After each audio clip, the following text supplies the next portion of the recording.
নির্বাচনের আর মাত্র কয়েকদিন বাকি, আর এই বাকি থাকতেই সরগরম হয়ে উঠেছে ভোটের মাঠ। বিএনপি জামায়াত জোটের মধ্যে শক্ত প্রতিদ্বন্দ্বিতার আভাস পাওয়া যাচ্ছে। ভোটের প্রচারণায় নানা কৌশল অবলম্বন করছেন দুই দলের প্রার্থীরাই। ভোটকে সামনে রেখে এটি নিউজের এবারের নতুন আয়োজন ফার্ম ফ্রেশ ভোটের রাজনীতি। আজকে আপনাদের সঙ্গে রয়েছে আমি আরিফ জামাল এবং আমাদের আজকের অতিথি ডক্টর জায়েদুর রহমান। জায়েদুর, আপনাকে প্রথমেই স্বাগত জানাচ্ছি আমাদের অনুষ্ঠানে। ধন্যবাদ আমাকে ডাকার জন্য। আমরা ভোটের বিভিন্ন ইস্যু নিয়ে কথা বলবো। তার আগে আমাদের সিলেট প্রতিনিধি কামরুল ইসলাম মাহি সেখানকার সাধারণ ভোটারদের সঙ্গে কথা বলেছেন, তাদের বক্তব্যগুলো একটু শুনে আসি আগে। সারা দেশের মতো সিলেটেও চলছে নির্বাচনী আমেজ। প্রার্থীরা প্রচারণায় ব্যস্ত সময় পার করছেন। সিলেটের ভোটাররা তাদের কেমন জনপ্রতিনিধি নির্বাচিত করতে চান সেই সব নিয়েও হিসাব করছেন। আমার সঙ্গে সিলেটের বেশ কয়েকজন তরুণ ভোটার রয়েছেন, তাদের সঙ্গে কথা বলবো। তারা কেমন জনপ্রতিনিধি নির্বাচিত করতে চান সেই সব বিষয়ে আপনাদেরকে তাদের মতামত শোনাবো। একটু আপনাকে দিয়ে শুরু করি। আসলে কেমন জনপ্রতিনিধি নির্বাচিত করতে চান? আগামী দিনে যিনি বাংলাদেশপন্থী হয়ে আমাদের প্রতিনিধিত্ব করবেন, যিনি আমাদের দেশের মুক্তিযুদ্ধ থেকে নিয়ে জুলাই গণঅভ্যুত্থান পর্যন্ত আমাদের দেশকে যে জিনিসগুলো ধারণ করে, এই সব বিষয়গুলোকে যিনি ধারণ করে আমাদের আগামীকে সুন্দরভাবে পরিচালনা করতে পারেন, আমরা এমন একজন প্রার্থীকেই ইনশাআল্লাহ নির্বাচিত করব। আমরা নারীরা অনেক ধরনের হ্যারাসমেন্টের শিকার হই, যেমন ধর্ষণ, তারপর বাইরে স্বাধীনভাবে চলাফেরা করতে পারি না। তারা যাতে স্বাধীনভাবে চলাফেরা করতে পারে এবং যেমন ধর্ষণের অনেক বিচার হয় না, তারা যাতে সুষ্ঠু বিচার পায়। যে সিলেটের মানুষ চায় প্রথমেই উন্নয়ন, এবং সিলেটের রাস্তাঘাট সহ অবকাঠামো উন্নয়ন, পর্যটনের উন্নয়ন, সব কিছুর উন্নয়ন যেমন চায়, তারপরেই যে চাহিদাটা মানুষের কথা বলার স্বাধীনতা। ওয়ার্ল্ডে যেটা হয় সেটা হচ্ছে কি জলবায়ু নিয়ে অনেক সমস্যা দেখা যায়। তো আমি চাই সেই সরকার আসুক যারা হচ্ছে জলবায়ু নিয়ে কনসার্ন থাকে, দেশ এবং দেশের ভিতরে যেগুলো রিসোর্স আছে সেগুলো আসলে ওয়েল মেনটেন্ড হয়। মানে আমাদের এখন এক্সপেরিমেন্ট করার সুযোগ না। তো আমরা যেটা চাবো যে বাংলাদেশ আগায়া যাক, এবং আমরা যদি এরকম একটা পর্যায়ে হয় যে এক্সপেরিমেন্ট করতে দিই দেশকে নিয়ে আর কি, তখন বাংলাদেশ দেখা যাবে আর পিছিয়ে যাচ্ছে। চা শিল্পটা হচ্ছে গিয়ে বাংলাদেশের অর্থনীতির একটা স্তম্ভ এবং সিলেটের ঐতিহ্যের একটা স্তম্ভ। এখন যদি আমরা দেখি যে চা শ্রমিকদের নেই কোনো ন্যায্য পারিশ্রমিকের ব্যবস্থা, নেই কোনো স্যানিটেশনের ব্যবস্থা, নেই কোনো প্রপার শিক্ষা ব্যবস্থা, নেই কোনো প্রপার বিশুদ্ধ পানির ব্যবস্থা। আমি যেটা প্রত্যাশা করি আসলে যে আমাদের যে সাধারণ জনগণের মতো চা শ্রমিকদেরও যাতে আমাদের মতো ইনক্লুডেড রাখা হয়, যাতে তারাও আমাদের মতো প্রপার ব্যবস্থা পেতে পারে। আমি প্রথমবার ভোট দিতেছি, আর আমার অনেক প্রত্যাশা আছে, আমার অনেক আছে, অ্যাট্রিবিউটসগুলো আছে যেগুলো আমি বিবেচনা করে আমি ভোট দিতে চাই। তার মধ্যে অন্যতম হচ্ছে যে আমি বিশেষ একটা চাই, আমি চাই এমন একজন কেউ আসুক যে সংখ্যালঘু এবং মাইনরিটিস যারা আছে অ্যান্ড দেন তৃতীয় লিঙ্গে যারা আছে তাদের জন্য মানে একটা বিশেষ সুবিধা করে দেওয়ার জন্য, বা তাদের একটা এমন একটা কোনো স্কিল ডেভেলপমেন্ট প্রোগ্রাম দেওয়া যাতে তারা আর্নিং করতে পারে বা ভালো কিছু করতে পারে। জায়েদ ভাই, আমরা শুনছিলাম সিলেটের সাধারণ ভোটারদের বক্তব্য, তো কিছু পয়েন্ট লিখে রেখেছি তাদের বক্তব্য। প্রথমে যিনি বক্তব্য রাখলেন, অর্থাৎ কথা বললেন সাধারণ একজন ভোটার, প্রথম শব্দটাই তিনি বলেছেন বাংলাদেশপন্থী, অর্থাৎ যিনি নির্বাচিত হবেন বা যাকেই তারা ভোট দেবেন, যিনি বাংলাদেশপন্থী তাকেই ভোট দেবেন। এই বিষয়টা যদি মানে এই একটা শব্দের মধ্যে অনেক কিছু আছে, মানে এটা আমাদের একটা অতীতেরও একটা প্রভাব আছে এটার উপরে। মানে আমরা প্রায় শুনতাম এই সরকার বা এই দল ভারতপন্থী, ওই দল পাকিস্তানপন্থী, বা তারও আগে আমার মনে আছে যে মস্কোপন্থী, মানে যে কমিউনিস্টরা ছিলেন, সো এরকম কথাবার্তা। তখন মস্কো সোভিয়েত ইউনিয়নের ক্যাপিটাল হিসেবে, পিকিংপন্থী, তখন বেজিংয়ের নাম পিকিং ছিল। তো এই ঘটনাগুলো আসলে বাংলাদেশে ছিল, কিন্তু এখন আসলে এটা খুবই ভালো ট্র্যাকশন পেয়েছে যে বাংলাদেশটাকেই আমাদের মনোযোগে সেন্টার করা দরকার। এর জন্য আমরা অন্যান্যদের সাথে যোগাযোগ করব, তা কারোর সাথে আমাদের ডিল হবে। ডিল বলতে আমি বোঝাচ্ছি পজিটিভ অর্থে, যে আমরা সমানে সমানে পরস্পর উইন উইন সিচুয়েশনে ডিল করব, এনগেজ করব, কিন্তু আমরা কোনো দিন কারো পন্থী হয়ে এরকম করবো না। বিশেষ করে শেখ হাসিনার যে ট্রমা আমাদের হলো, আমরা যখনই শেখ হাসিনাকে নিয়ে কথা বলেছি অনিবার্যভাবে ভারত এসে হাজির হয়েছে। শেখ হাসিনার প্রতিটা পাপ, প্রতিটা অপরাধের জন্য কিন্তু আমরা একই সাথে ভারতকেও দায়ী করেছি। তার মানে উনি ভারতপন্থী না, উনি আসলে ভারতের হয়ে গিয়েছিলেন।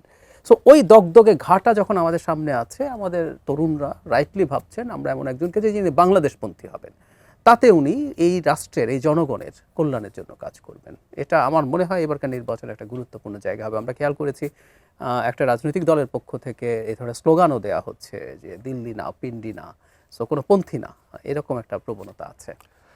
জুলাই অভ্যুত্থানের যেই পক্ষের শক্তিগুলো সবাই কিন্তু সেটাই আসলে বলছে যে একদম। আমরা বাংলাদেশপন্থী হয়ে কাজ করব, বাংলাদেশপন্থী। বাংলাদেশপন্থী হব, একদম তাই, কারো পক্ষে যাব না। একদম তাই। এই আজকের এই ভোটারদের যেই বক্তব্যগুলো আরো শুনলাম, সেখানে আরেক কিছু বিষয় আছে। নারী নিরাপত্তা যে বিষয়টি রয়েছে, উন্নয়ন, একদম নারী নিরাপত্তা নিশ্চিত করতে হবে, কারণ আমাদের জনসংখ্যার কমপক্ষে অর্ধেক তো নারী, একটু বেশিও, একটু বেশি হবে হয়তো। হ্যাঁ, জি। আচ্ছা, সেই নারী নিরাপত্তার যে বিষয়টি রয়েছে, আমরা বিভিন্ন সময় দেখি যে নারীদের নিরাপত্তা নানা কারণে বিঘ্ন ঘটে, সেটা কর্মক্ষেত্রে হোক বা এর বাইরে হোক, কখনো কখনো ডোমেস্টিক ভায়োলেন্সের শিকারও হয় তারা।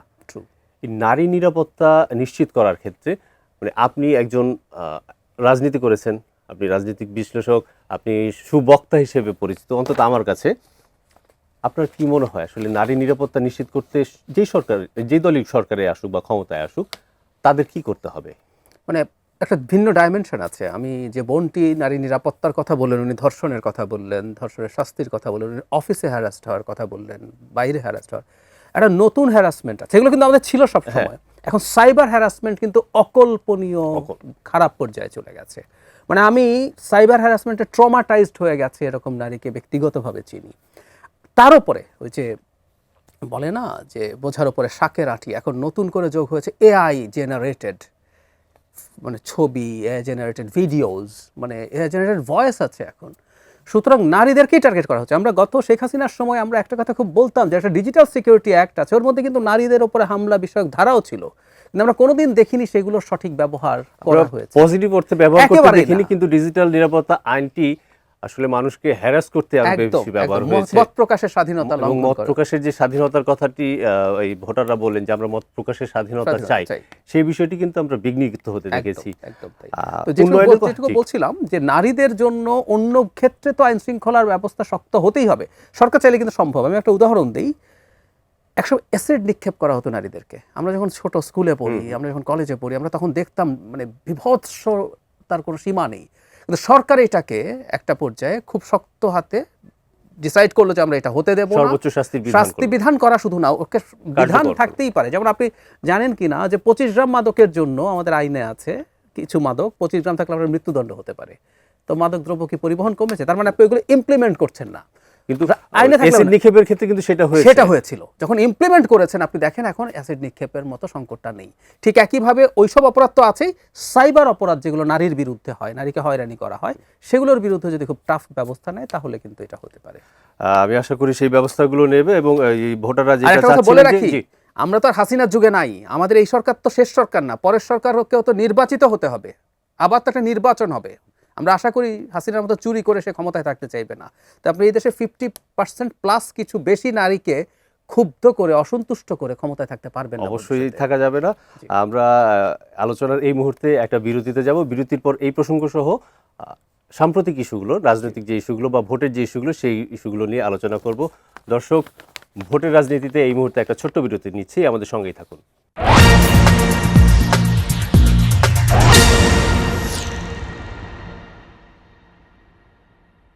দর্শক, এটি নিউজের নতুন আয়োজন ফার্মফ্রেশ ভোটের রাজনীতিতে আপনাদের আরেকবার স্বাগত জানাচ্ছি। আমাদের সঙ্গে রয়েছেন রাজনৈতিক বিশ্লেষক ডক্টর জায়েদুর রহমান।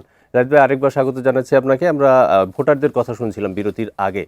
বিরতির পরে এই সময় এখন এসে আমি সাম্প্রতিক ইস্যুগুলো নিয়ে, অর্থাৎ নির্বাচন কেন্দ্রিক সাম্প্রতিক কিছু ইস্যু আছে, বেশ আলোচিত, সমালোচিত হয়তো কোনো কোনো ক্ষেত্রে, সেই বিষয়গুলো নিয়ে একটু আলোচনা করতে চাই। প্রথমে আমি যে বিষয়টি নিয়ে আপনার দৃষ্টি আকর্ষণ করতে চাই সেটি হচ্ছে যে সম্প্রতি জামায়াত ইসলামের আমির ডক্টর শফিকুর রহমান একাধিক জনসভায় একটি অভিযোগ তুলেছেন যে জোট সরকার, যে সরকারে তারা অংশীদার ছিলেন, জোট সরকার 4 বার দুর্নীতিতে চ্যাম্পিয়ন হয়েছিল, কিন্তু তাদেরও 2 জন সদস্য গুরুত্বপূর্ণ 3টি মন্ত্রণালয়ের দায়িত্ব ছিলেন, তারা কোনো দুর্নীতি করেননি এবং বিএনপির প্রতি ইঙ্গিত করেই বলেছেন যে ক্ষমতার চালিকা শক্তি যাদের হাতে ছিল তারা সুশাসন নিশ্চিত করতে পারেনি। তো জোট সরকারের বিরুদ্ধে যে অভিযোগটি জামায়াত আমির করলেন সেটা কতটুকু যুক্তিযুক্ত? কারণ তারা একদম শুরু থেকে শেষ পর্যন্ত সেই ক্ষমতার অংশীদার ছিলেন এবং তখন কিন্তু তারা কখনো বলেনি যে দুর্নীতি হচ্ছে বা স্বীকার করেনি। গতকাল তারেক রহমান বিএনপি চেয়ারম্যান তিনি জনসভায় বলেছেন যে এই সেটার উত্তর দিয়েছেন আসলে যে তারা যদি দুর্নীতি হচ্ছে এটা মনে করতো বা ভাবতো, বলতো, অভিযোগ করতো, তারা ক্ষমতায় কেন থাকলো? এই বিষয়টা কিভাবে বিশ্লেষণ খুবই করবেন? গুরুত্বপূর্ণ। আমি জামায়াত আমিরের বক্তব্যটা সরকার বলেনি, ইনফ্যাক্ট চরম অসৎ বক্তব্য উনি দিয়েছেন। কেন আমি সরাসরি বলতেই চাই, উনি বলেছেন, যে কেউ সার্চ করলে, দর্শকদেরকে বলছে আপনারা সার্চ করে দেখুন, উনি বলছেন একটি দল 4 বার দুর্নীতিতে চ্যাম্পিয়ন হয়েছে। মানে দল কি 4 বার দুর্নীতিতে চ্যাম্পিয়ন হয়? সেই দলটা ক্ষমতা যারা ছিল তাদের উদ্দেশ্যে সরকার দুর্নীতি হ্যাঁ, করে সরকার। উনি চালাকিটা কোথায় করছেন খেয়াল করেন। সরকার বললে তো এটার অংশ উনিও, উনি এটাকে এড়িয়ে দল বলছেন। ওনারা সত্যকে শাসন চান, ওনাদের কথাবার্তা সততা থাকা দরকার, ভুল হোক সঠিক হোক সেটা কিন্তু সততা থাকা দরকার। নাম্বার 2 হচ্ছে 4 বার বাংলাদেশ দুর্নীতিতে চ্যাম্পিয়ন, মানে বটম জায়গায় ছিল, ট্রু। কিন্তু 4 বার যে প্রতি বছর আগের বছরের তুলনায় পয়েন্ট বেড়েছে বাংলাদেশে, তার মানে করাপশন কমেছে, এটাও তো ফ্যাক্ট। আর জনাব তারেক রহমান যেটা বলেছেন, আপনার তো নৈতিক অধিকার নাই, আপনি তো চলে যেতে পারতেন এখান থেকে সরে। পার্লামেন্টারি সিস্টেমে সরকার কিন্তু একটা কালেকটিভ বডি, এর যত সাফল্য সব আপনার, এর যত ব্যর্থতাও সব আপনার। যদি আপনি সরকারের অংশীদার হন, ইউ মাস্ট, এটা নিতেই হবে, এটা ডানে আটাই অসততা। আমি সেজন্যই বলছি। যেমন একটা উদাহরণ দিই খোলাখুলি, আমি একটা সংস্কার কমিশনের সদস্য ছিলাম, নির্বাচন ব্যবস্থা সংস্কার কমিশন। তো এটার অনেক সিদ্ধান্তের সাথে আমি ভেতরে একমত হইনি, কিন্তু আমি এখন যদি আলোচনায় আসে, আমি অনেক এই প্রশ্ন ফেস করেছি যে আপনারা এইটা কেন প্রপোজ করলেন, আমি ডিফেন্ড করেছি। আমি কি এখন বলবো আমি তো এটা করি নাই, আমি এটা ডিফেন্ড না, আমি এটার অংশ ছিলাম না? কালেক্টিভলি তো সেটার অংশীদার আমিও। সুতরাং I had to defend that. আমি অনেক জায়গায় আমার দ্বিমত ছিল, আমি নোট অফ ডিসেন্ট দিই, কিন্তু দ্বিমত ছিল, ডিবেট করেছি। এখন আমি সুবিধা মতো কি বলবো আমি কিন্তু এটা বলি নাই, এটা আমার অন্য সদস্যরা করেছে, আমি এটার জন্য দায়ী না। এটা এইরকম ব্যাপার হলো। আমি যে বডির অংশ হিসাবে সিদ্ধান্ত নিয়েছি, আমি ওই সিদ্ধান্তটা ওন করতে হবে আমাকে। এটা খুব বেসিক নৈতিকতার ব্যাপার, সেটা উনি ভঙ্গ করেছেন। এখন যেটা হয়, আপনি কাউকে যখন আক্রমণ করতে চান, বিএনপিকে যেহেতু তারা দুর্নীতির লাইনে আক্রমণ করতে চাইছেন, তারা এটা আনছেন এবং এটা এনে আমি মনে করি সচেতন ভোটারদের কাছে তিনি মানে ভুল বলে, মানে খারাপভাবেই ইমেজ তৈরি হলো, এটা ওনার ভালো কিছু হয়নি।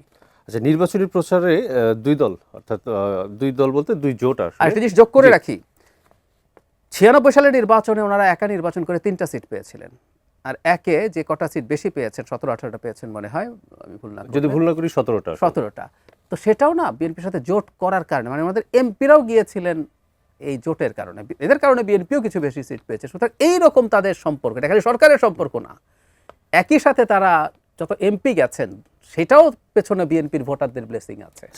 দুর্নীতি তো আসলে সেই সরকারের সময় হয়েছে, গত সরকারের সময় সেটা আমরা আরো দুঃখিত, আরো ম্যাসিভ আকারে দেখেছি, অনেক ম্যাসিভ প্রাতিষ্ঠানিক রূপ দেখেছি দুর্নীতির।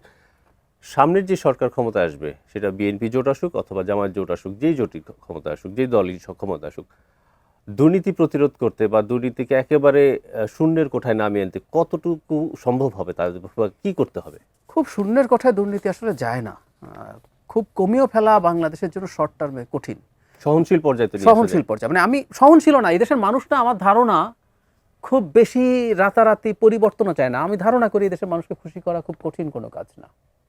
আপনি যেসব জায়গায় যেসব ক্ষেত্রে দুর্নীতি হচ্ছে, বিশেষ করে ব্যক্তিগতভাবে মানুষ যেসব, মানে দুর্নীতি তো 2 রকম আছে, একটা হলো সরকারি দুর্নীতি হচ্ছে, আরেকটাকে দুর্নীতি আমরা বহুভাবে বলবো না, কিন্তু নানা রকম দলীয় নানান রকম সংকট আছে, এগুলো ধরুন চাঁদাবাজি, দখলবাজি, এগুলো আছে। মানে সরকার যা ঘটছে, সরকার আসার পর আমাদের সরকারি দুর্নীতি, ধরুন আমি একটা সংখ্যার কথা হলে 20-25% কমিয়ে ফেলতে পারলো এই 5 বছরে, বিলিভ মি মানুষের কাছে এটা অনেক পজিটিভ হবে। সেটা দৃশ্যমান হবে কি, সেটা দৃশ্যমান করতে হবে। খুব ছোট করে যদি বলেন যে আসলে দুর্নীতির বিরুদ্ধে যে আগামী সরকার পদক্ষেপ নিচ্ছে, যে সরকার ক্ষমতা, যে দলই ক্ষমতা আসুক, তারা দৃশ্যমান করবে কিভাবে? খুব সহজ, কারণ দুর্নীতি করে আসলে সরকারে যিনি থাকেন, এর মধ্যে 2টো অংশ, সরকারের একটা অংশ হচ্ছে পলিটিক্যাল, আর একটা অংশ হচ্ছে অ্যাডমিনিস্ট্রেশনের, যারা চিরকাল থেকে যান। তো সরকার যদি খুবই উঁচু পদে থাকা কোনো সরকারি কর্মকর্তা এবং তার নিজের দলেরও কাউকে যদি এটার হিসেবে আনতে পারে, যদি ঘটে এরকম, মানে প্রায় বলা হয় ঘটলে যাতে শাস্তিমূলক ব্যবস্থাটা দৃশ্যমান হয়। একটা ব্যাপার আছে যে নজির ইম্পর্টেন্ট, মানে আপনি কাউকে স্পেয়ার করছেন না, আপনি স্বজনপ্রীতি করছেন না, অনেক করতে হবে না, 1টা 2টো 3টা যদি এরকম কেস আপনি করেন, সেটা জনগণের কাছেও আস্থা তৈরি করবে, আর যারা দুর্নীতি করতে বসে আছে তারা সতর্ক হয়ে যাবে। সো নজির তৈরি করতে হবে, দ্যাট ইজ ভেরি ইম্পর্টেন্ট। আমরা আশা করি যে দলই ক্ষমতা আসুক তারা সেই নজিরটি স্থাপন করবে এবং মানুষ যেটা চায় যে আসলে দুর্নীতিমুক্ত একটা সমাজ, দুর্নীতিমুক্ত করা যেটা বললেন যে আসলে সম্ভব না, সহনীয়। কিন্তু সহনীয় পর্যায়ে নিয়ে আসা সেইটি হবে। আর একটা কথা বলে রাখি, হাসিনার যুগ নাই, মানে আপনি চুরি করে তো ভোট পাবেন না, ভোট করতে পারবেন। আপনাকে যদি জনগণের ভোটে জিততে হয়, আপনাকে উন্নয়ন করতে হবে, নারীর নিরাপত্তা ঠিক করতে হবে, দুর্নীতি কমাতে হবে, সুশাসন দিতে হবে, নাহলে আপনাকে পরের বার ভোট দেবে না ফর শিওর। সো এটা মাথায় রেখে সবাইকে চলতে হবে। সেটা আসলে আমি আশা করি যে রাজনৈতিক দলগুলো সেটা মাথায় রেখেই তাদের আগামীর পথ চলাটা ঠিক করবে। জাহিদ ভাই, আমাদের সময় দেওয়ার জন্য আজকে আপনাকে অনেক অনেক ধন্যবাদ। আপনাকে ধন্যবাদ। দর্শক, ফার্মফ্রেশের সৌজন্যে ভোটের রাজনীতি এই অনুষ্ঠানটি আজকের মতো আমরা এখানেই শেষ করব। আপনাদের সবাইকে অনেক ধন্যবাদ।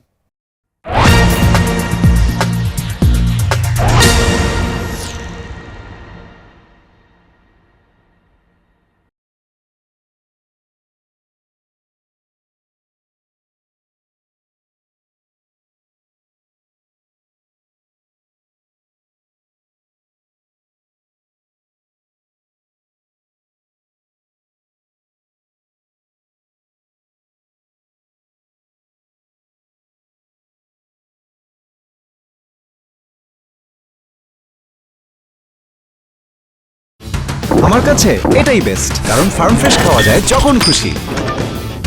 ফার্ম ফ্রেশ ইউএসটি মিল্ক, যখন খুশি যেখানে খুশি।